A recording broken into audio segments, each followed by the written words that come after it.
beginning to phase from collaboration to another literacy. And I want you to think not of these as separate categories, but they are interconnected. Knowing how to mobilize people to do things extends to social capital, which I will briefly define as the capacity to get things done with other people without going through official channels. So Twestival was organized on Twitter in February. I think something like 10 to 15,000 people contributed about $250,000, enough money to bring clean water to 25,000 people in 50 different villages. So I think we're beginning to talk about network awareness. And this one is a little bit more complicated. I think it's something that many Facebookers know, many people, many bloggers know, a lot of people on Twitter know, a lot of people don't really know. And there are aspects of knowledge from a lot of different fields that can translate into know-how. So, some of the work that's come from other sciences about the structural capabilities of networks, like the long tail, like small worlds. The discovery very recently that certain networks have very similar characteristics, even though they're very different kinds of networks. So the 6 degrees of separation, the human sociality, the internet, the human immune system, ecosystems, these all exhibit very similar characteristics. And if you know, for example, that having a small number of distant connections enables the growth of a small world network, that enables you to do things that people who don't know that are not able to do. A lot of the literature in sociology going back decades before the internet is now beginning to make a lot of sense in understanding what happens online. A lot of these readings are really kind of boring to college students until they begin realizing it's about their Facebook profile. Reputation is increasingly important online, something we know fairly little about. The whole notion of social capital suddenly becomes interconnected with these other literacies. The notion of diffuse reciprocity, all these things that were buried, a better one. And of course, these are all interconnected.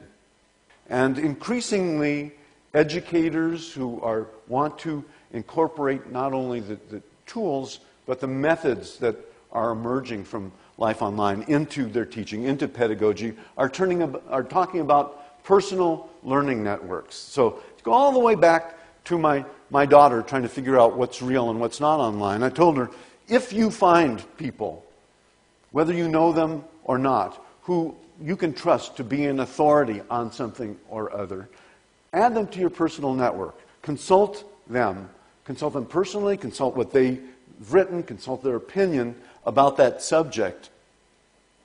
So, again, if you search on Twitter literacy, you'll get my whole take on this. But I think Twitter is a great example of a medium that does not teach you how to use it. And in fact, many of you already know kind of hybrid of these literacies. The network literacy is extremely important. What I write about in that article is about tuning and feeding networks. Who you're going to allow into your attention, who's going to take up your mind space, that's your choice. That's a very interesting thing about this medium, is that every person chooses who they're going to devote their attention to. And then the people who are paying attention to you, it's asymmetrical. For most people, the people who follow them, the people they follow are not always the same people. Then if you don't feed them what's valuable to them, they're going to go away, and they're never going to be valuable to you.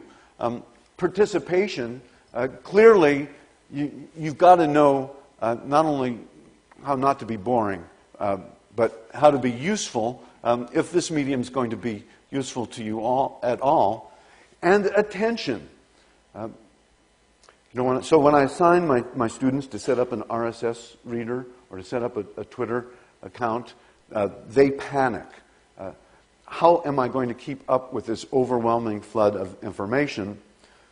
I tell them, it's not a queue, it's a flow. Like a lot of the sources of information today. So your email inbox, that's a queue. You've got to deal with each message one way or the other, even if it's to ditch it. Stuff that comes in through RSS, please don't feel you need to catch up on all 5,000 unread feeds. Don't try to go back and see all of the tweets since you slept last night. You need to learn to sample the flow.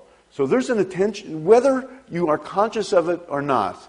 If you're on Twitter, you are making judgments about, do I pay attention to this? Do I click through? Do I open a tab and check it out later today?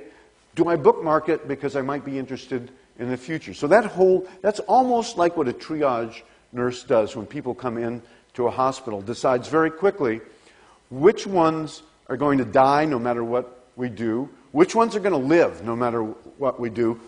Let them wait. The ones who require immediate attention, they get in to see the doctor. So I think there is a skill, a triage skill, that's involved in this kind of literacy.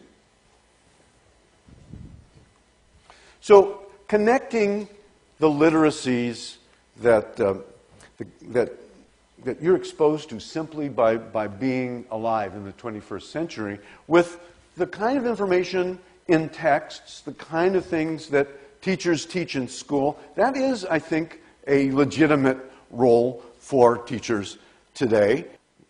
We are beginning to see some educators introducing students to participative media, social media, as a way of learning to organize and to advocate about issues that are important to them.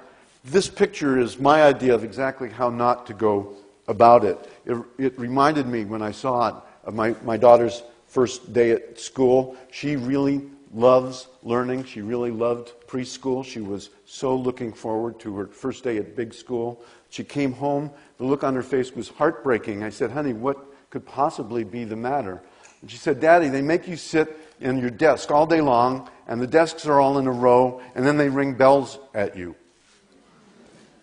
And I went to her classroom, and I sat in her classroom. I sat in one of those little desks, and the first time that bell rings, you jump. The second time, you don't. So I started experimenting with college students in introducing them to blogs and wikis as a means of connecting with a public voice. So I won't get into how I did that, but I think the notion of communicating with a public is an important one. I told them, an audience is passive. You broadcast to them, you probably never hear from them. A public can comment on your blog. They can link to your blog and tell you you're full of it. They could join you in collective action. A public, in your mind, is a much more active participant in your conversation than an audience. So, just as the technologies and literacies of print really shaped the Enlightenment, the culture that we are still living in today, participatory media, I believe, and I think we all understand, are shaping the cognitive and social environments in which the 21st century life will take place. So as Jenkins